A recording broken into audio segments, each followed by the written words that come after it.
In today's video, we are going over the top 5 reasons why your books via Kindle Direct Publishing aren't selling, how to fix them, and how you can start generating more income on Kindle Direct Publishing.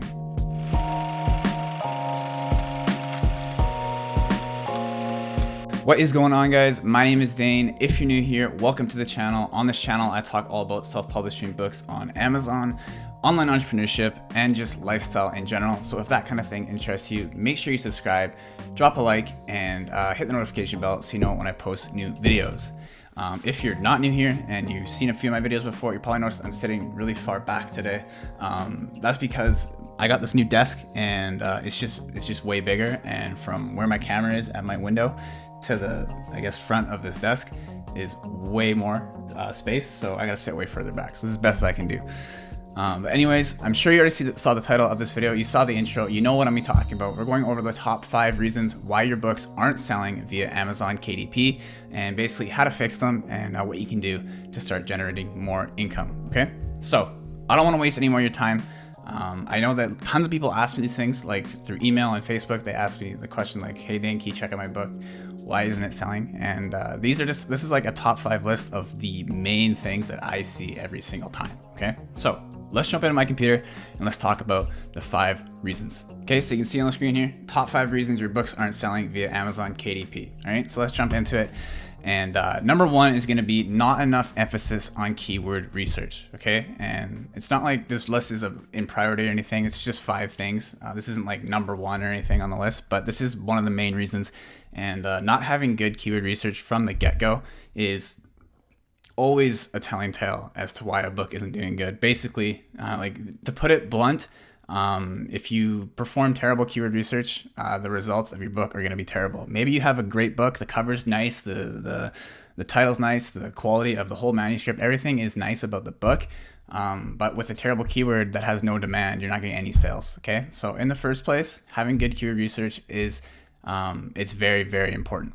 Okay, so let's go over a few of the main things that I apply to my books when I do keyword research and what I teach in my programs and stuff. Okay, so first things first, having 5 to 10 results with a similar keyword in their title on the first page when you search your keyword. Okay, so if I'm searching, for example, gardening for beginners on Amazon, and say on the first page there's 20 results, 18 of those books have gardening or gardening for beginners in their title. That just means that your keyword is relevant and it's not like some weird keyword that's no one's searching. Okay, so that's the first thing I like to look for. Secondly is going to be the average BSR being less than 150K. Okay, and basically BSR means best sellers rank, if you're not aware. And basically it's just a ranking on Amazon for number 1 on Amazon means it's the best selling book on Amazon, and then so on. Okay, so of those 20 books that show up on that first page, if the average BSR of those 20 books is less than 100 to 150K or lower, then you're definitely going to have some demand for that keyword, and that just gives you an idea that there's people searching for it and there's people who want to buy books about that keyword. Okay, and the way we get this is through KD Spy, and I'll link that down below. You can download it. It's a Google Chrome extension which tells you the average BSR. Third thing is going to be having results less than 4 to 5K. Depending on the niche. And I realized the lower the results, the better. And for me personally, I look for books that are usually around 2 to 3K, but I realized that some keywords, it's just impossible to get things lower than 4 to 5K. And 4 to 5K is still decent, and it definitely has not very much competition. That's what we're looking for here. With the lower results means there's less competition.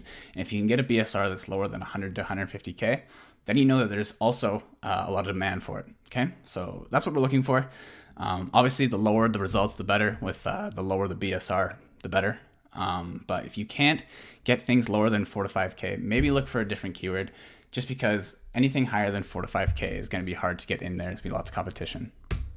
Finally, shows up in the search bar, top 5 autofill results. Basically, what this means, if I search gardening for beginners in the search bar, basically what I'm looking for is when I'm typing gardening or gardening for, I'm looking for Amazon to autofill the search bar with gardening for beginners. And that just means that people are searching for it.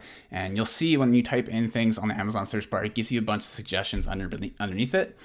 If it shows up in those suggestions in the top 5 autofill results as you're typing in, that's a good sign that other people are searching for it and there's demand for that keyword. Okay, on top of just that, I like to take things one step further and ask myself a few more questions. before I actually dive into a keyword and make sure that I want to write a book about it, okay? So question number one, am I interested in this keyword? Do I care? Okay, obviously this is something that I find to be important. Some people don't care about this kind of thing, but like if I'm not interested in a keyword and if I don't care, then personally I know the book that I make about that keyword is just not going to be as good as it could possibly be if I actually was interested in that keyword. Another thing is, can I do a deep dive on this keyword? Basically means, is there lots of content that I can write about the keyword? I can actually make 8 to 10 chapters about this particular keyword, and I'm not like just scraping by on information because there's just a lack of it online or wherever you're finding information for your books. And finally, does the surface level have legs? Okay, lots of sub levels. So basically what I mean by that, a surface level niche is one of the big niches on the side. So like self-help, homes, hobbies, and crafts. So if I was doing gardening, that would fall under the surface level niche of homes, hobbies, and crafts. And then my sub level would be gardening. And basically what we're looking for here is a bunch of other sub levels that we can make books about that are related to that first gardening book. So I can make a gardening book for beginners. I can make a book on home improvement. I can make a book on like crafts and stuff. That's all stuff that's related to home hobbies and crafts. And they all relate together. So I can use the same pen name for those books. And they're all going to be high quality because I become an expert within that surface level niche, okay? That's something that I'm looking for. Number two is going to be not completely grasping book design and appeal. So not only are the covers that I look at kind of lackluster sometimes, but appeal is something that I look for as well. Like, are you targeting the right customer and the right audience with the look and feel of your book, okay? So first things first though is design and quality factors, okay? So things like your book description being lackluster, your cover, your title is not a good combo, and it's just not striking interest. So when someone scrolls past your book on Amazon and they see the cover plus title combo, it's just boring and it's like, I don't really want to click it. It's not bright color, it's not catching their attention. The subtitle doesn't further explain your title. So the title, in my opinion, should strike interest and make the customer ask questions like, what more is this book about? The subtitle should be complementary to the title in a way that it explains the title further and gets them to click into your book listing and then go to your book description and then have a good book description. It all flows together nicely, okay? Formatting and writing are average at best. So again, after the person clicks into your book and they actually buy it, if you have poor formatting and your writing in the book isn't very good, you're going to get bad reviews, which inevitably lead to no sales. Another thing is that it's too short. It's not giving enough value to make customers buy the book. So if you only have like 100 pages in your book and you're selling it for $14.99 and all the other competitors in your niche have like 150 to 200 pages and they're selling it for $11.99, should be pretty obvious why you're not getting that many sales. So that is something to take into consideration when you're looking at other competitors in your niche. Check out how many pages they have, check out the size, the dimensions of the book, and just kind of compare yours to that and see where your price could land if you were gonna sell it on Amazon. Second thing I'm gonna be talking about here is audience factors. So this is kind of dealing with the appeal factor for number two back when we started number two here. So basically, you don't have a clear idea for who your target customer is, and you haven't really built a true avatar for who you're supposed to be targeting with your book, okay? Like, should your book cover be moody? Should it be witty? Should it be colorful, bright? What kind of audience likes those kind of things to do with your covers? So for gardening, for example, we're probably looking at people who are like 30 to 50 years old, living at home. They have their own house, they're married or something like that. I don't want to have a cover that's like super bright colored and geared at kids, for example. I want to have a cover that's complementary to my audience. So you want to make sure that you're targeting people who are in your audience with your cover and your title and your subtitle. All that stuff has to flow nicely together. So you're getting those kind of sales and you're targeting the right customers and it appeals to those kind of people. Also, you want to establish these things before diving into your Amazon ads, okay? Obviously, Amazon ads get you sales, but if your book in the first place is terrible quality and you just don't know who you're targeting with your book, the cover doesn't appeal to the right audience, then your Amazon ads are going to be doing terrible as well, okay? So you can't blame things on your Amazon ads. It all starts back from your book, the quality of your book, and how well it appeals to the audience that you're targeting. Finally, poor quality books equals poor quality results. Basically what I'm saying there and what I already said. If your book is poor quality and your keyword research is poor quality, that foundation, if it's weak, then the sales of your book are going to be weak as well. Okay, so take this cover for example. Okay, so this is a good cover that I found on Amazon, and I just want to talk about it real quick, just give you an idea of what I'm talking about. So you can see It stands out. The 3 giant erasers are sure to catch your attention. So for example, if you had this book listed with Amazon ads and someone saw the listing, they're going to see that cover and it's going to stand out. There's 3 humongous erasers on that thing. Secondly, I instantly have an idea for what the book's main focus will be. Okay, just by reading that title and seeing the cover, it's obviously about mistakes and how to fix them. And you can see with the subtitle, the unexpected benefits of being wrong. Okay, right away, I know exactly what the book is going to be about, and it's driving interest from me. Okay, I want to know more. The subtitle and title aren't super long and they don't explain things a whole lot. They spark my interest just enough that I want to click in more and read the book description and get to know more about the book. Okay, so like I said here, the subtitle does an excellent job of solidifying what the book will be about, but still not giving me too much that I just kind of look at it, okay, that's cool, and keep scrolling. I want to click into it and see more. It's also very simplistic and clean. It's not cluttered at all. And the title and subtitle definitely have a coherent bond, as I was just mentioning.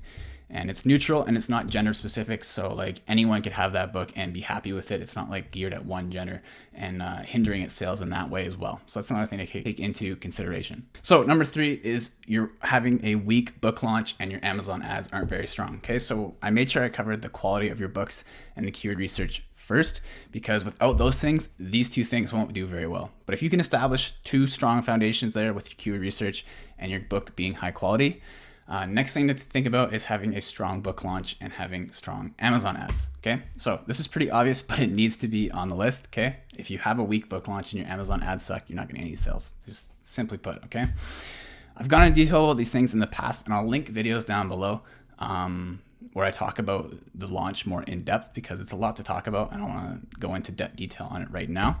But first comes the design and appeal aspects, like I was just saying.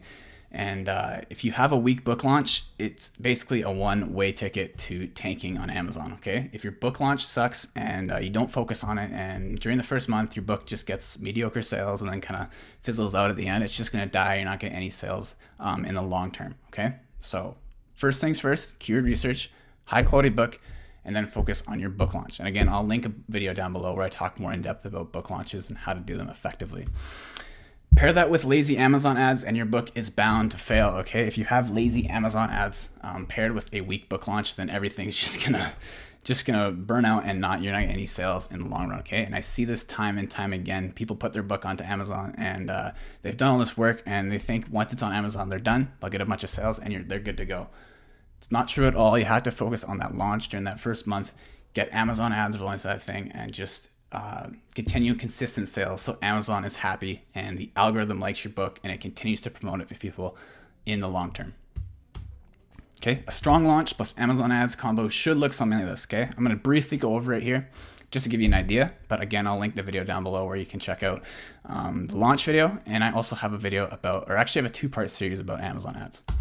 So planning your pre-launch with pre-release copies being given away. Okay, so this is before your book goes live. You give out some book sprout arcs and give them to people to read your book before it goes live. And then getting reviews from these pre-release readers once you launch. So right out of the gate, you have reviews on your book and you're generating sales already because you have that social proof and you can start applying Amazon ads. Also utilizing KDP Select and doing a free book promotion right when your book goes live.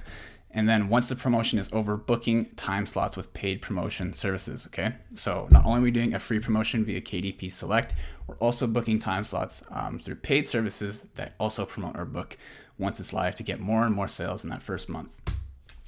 Tip, utilize services like Puppy.co to get additional reviews for your books once they're live.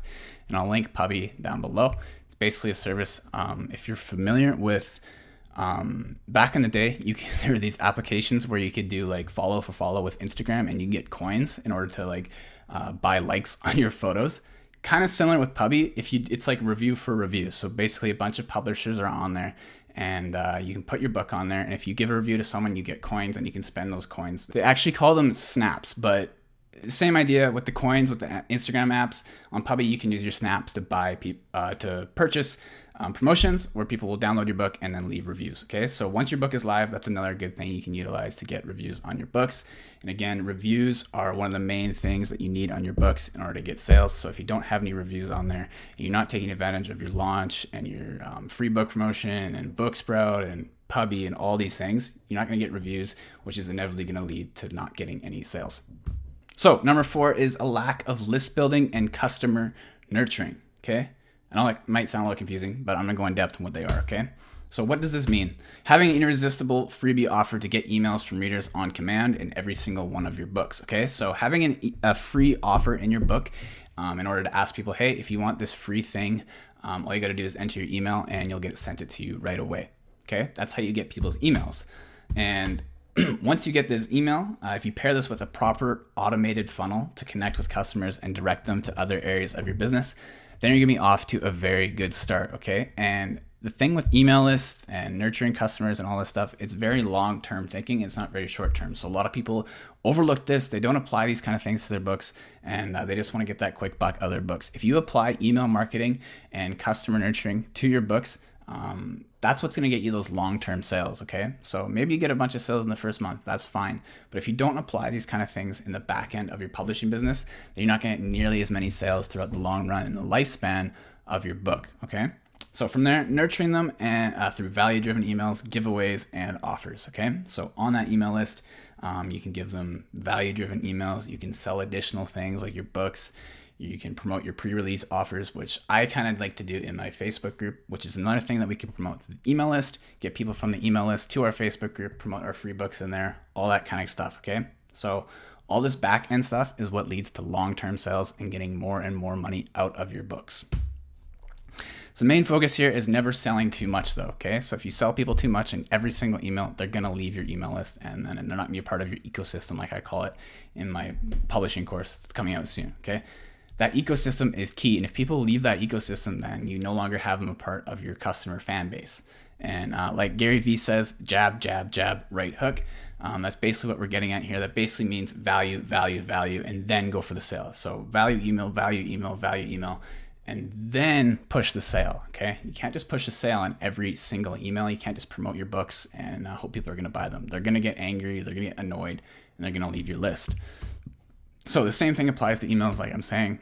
Build loyal fans through value and free giveaways. So like pre-release versions of your upcoming books to get reviews. So if you can provide people with free versions of your books, that's instant value. They're going to be fans of you and they're going to want more and more. And the more you do that, the more reviews you're going to get and the more sales you're going to get. And if you have that high quality book, like I talked about in the beginning with high quality keyword research, you're going to be doing very well. So this all adds fuel to the fire in terms of getting more sales and basically letting your books survive for the long term instead of the short term on Amazon. And nothing beats a loyal, well taken care of fan base and community. Okay, if you have a strong fan base and community, you can always fall back on that, get reviews, get sales from them, and continue to grow your Amazon publishing business on KDP and in the back end. Okay. Finally, number 5 on the list here.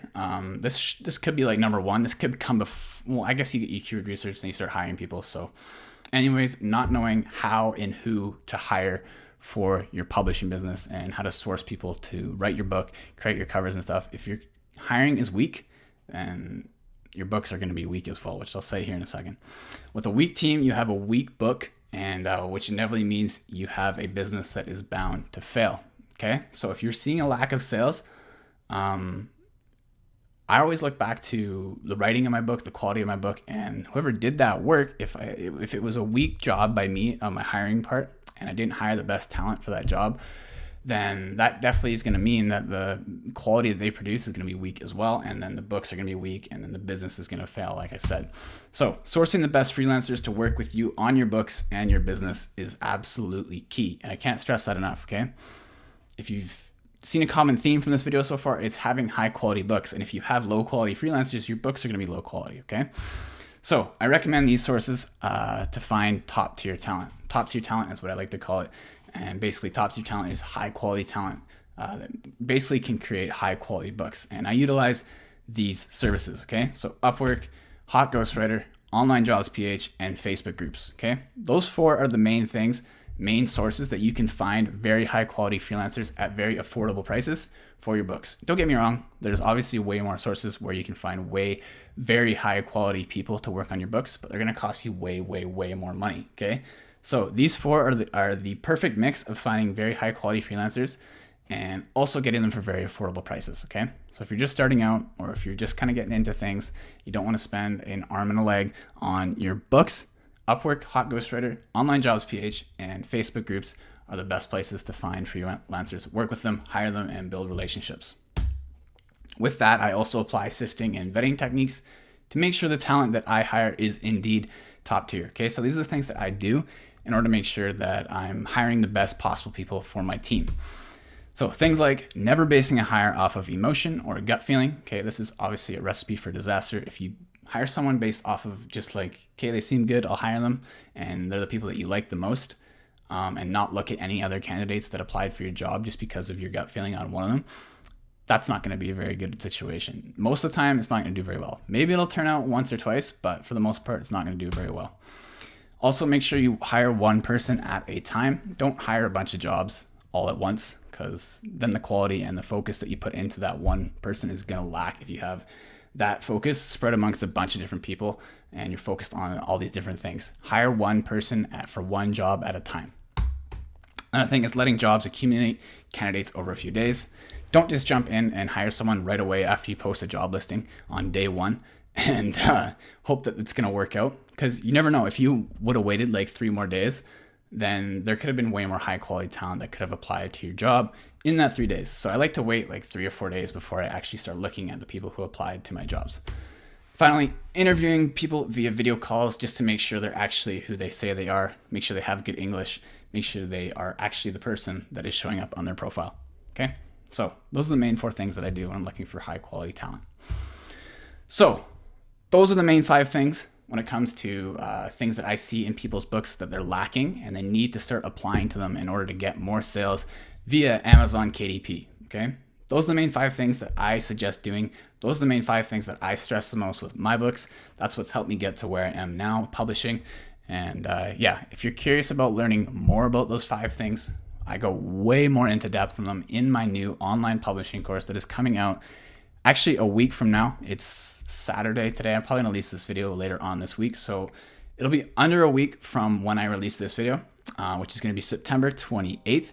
And the premise of that course is basically having high quality books, high quality email lists, automations, and nurturing customers, and making sure you have people that are the right people on your team, the most high quality talent for the best prices, and tons of other things. So if you want to learn more about basically taking your publishing business to the next level, generating 5K to 10K consistently every single month, then I suggest you join the launch list for Publisher Supremacy, which is going to be linked. It'll be the first link down below. You can click it, join the launch list, so you know the second that whole course goes live, and you'll get an email telling you that you can sign up for it.